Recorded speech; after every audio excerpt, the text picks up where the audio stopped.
This is chapter number 10 and it's called Why You Should Never Keep a Dragon in Your Rucksack.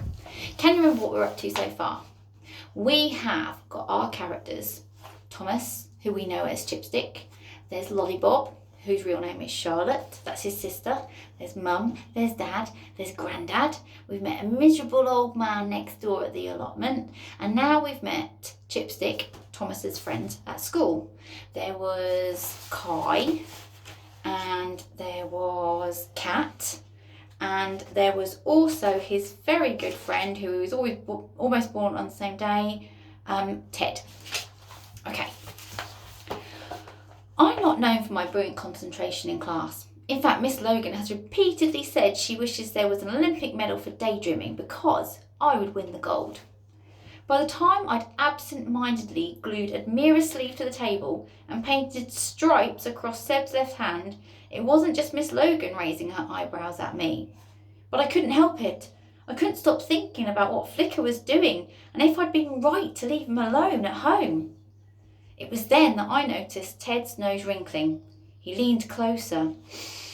Was he smelling me? I edged away, giving my arm a sniff and scanning my clothes, wondering if I'd got used to the whiff of the dragon poo, maybe gone a bit nose blind, that I hadn't noticed it and got some on me. Dude, what is with you today? Kai whispered. You're being off the scale weird. But before I had the chance to blame any rogue tortoises, Mr. Firth strode into the classroom. Ready for the rounders competition, Miss Logan? He bellowed. We've been looking forward to this all term. I hope you've had a class working on their skills after last term's netball fiasco. Miss Logan smiled serenely. I think we're ready for you, Mr. Firth. Oh, I doubt that, Miss Logan, but I suppose we just admire your optimism. Of course, my lot deepen on ability more than wishful thinking. Anyway, the match has been scheduled for 2 p.m. I'll be taking Lightning class out for warm-up beforehand. You're welcome to join us if you don't think we'll scare you the opposition. From the look he gave us, he said the word opposition. It was clear he did not think we qualified as a serious threat. He didn't throw back his head like some dastardly villain or scoff outright, but we all knew Mr. Firth thought his class was going to wipe the floor with us. And even Miss Logan didn't look quite so serene after he'd left. I could tell Ted, Cat and Kai wanted to quiz me properly when we were on our way out of the class. So I hung on behind, pretending I'd lost my pen under the table. Part of me would have liked to tell them everything, but another part of me wanted to keep Flicker all to myself. I'd never had anything as cool as Flicker before, and I wasn't sure I was ready to share him, not yet. But I was beginning to realise that, with my terrible lying skills, keeping him a secret might not be as easy as I had thought. The exploding poo didn't help either. It happened while we were getting into our PE kits. I lifted out my shorts and my heart sank. There were dark scorch marks across the bum. But it was the smell that everyone else noticed first. One of Flicker's dried up poos had exploded, covering every inch of my bag. Liam screwed up his nose. Ooh, miss, something smells. He looked in my direction, and I think it might be coming from over there. Everyone turned to look at me. It's one of those times you wish you had a pop-up black hole in your pocket, ready to swallow you up. I think Thomas has had an accident, miss, he said, pretending to whisper behind his hand, but actually saying it loud enough for Class 3 to hear. Class 3 were 2 doors away. Liam was just loving this. I looked at Ted and Kai, but even they were backing away. I stuffed the shorts back inside my bag, cringing. Oh. While the rest of the class bundled up towards the field, I was sent to Lost Property to find some spare kit.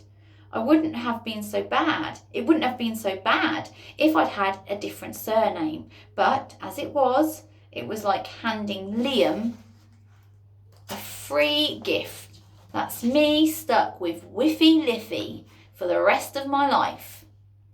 On Mondays, Grandad picked me up from school, but when he saw me and asked how my day had been, I just shrugged.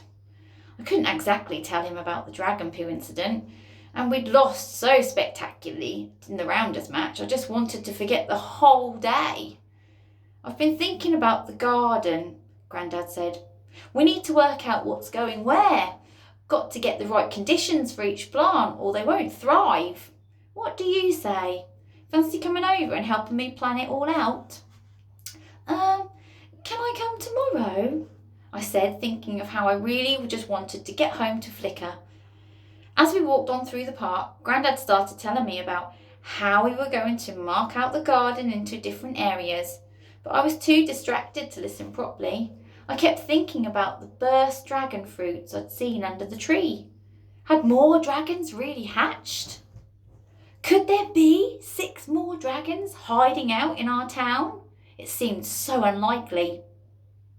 I mean, with the amount of mess my one little dragon was wreaking, if there was a whole pack of them out there, surely the news would be full of explosions and unexplained fires. People noticed stuff like that, didn't they?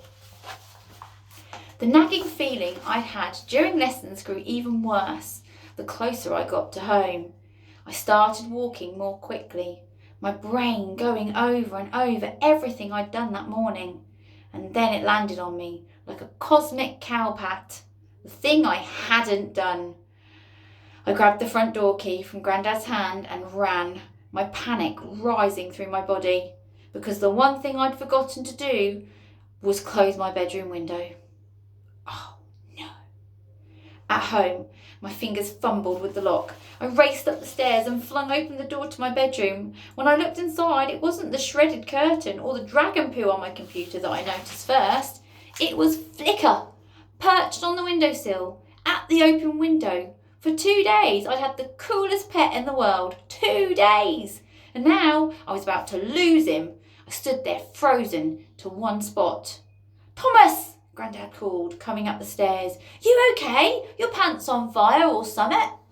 He paused halfway up and looked through the banisters towards my door. I quickly pulled it shut behind me. Nah, just checking Tom hadn't got out of my room again, I said, but my voice was far too squeaky, so to sound too casual. He looked about to quiz me, but then, righto, I guess every man's entitled to his secrets, hey, Chipstick, gave me a wink. I'm just downstairs if you need me. I'll put the kettle on, shall I? Yeah, great, thanks, good idea, I said, already disappearing back into my room. With the bedroom door safely closed, I turned to face the little dragon. He was still on the windowsill, staring at the sky, his tail flickering from side to side. Flicker, I whispered desperately. He turned.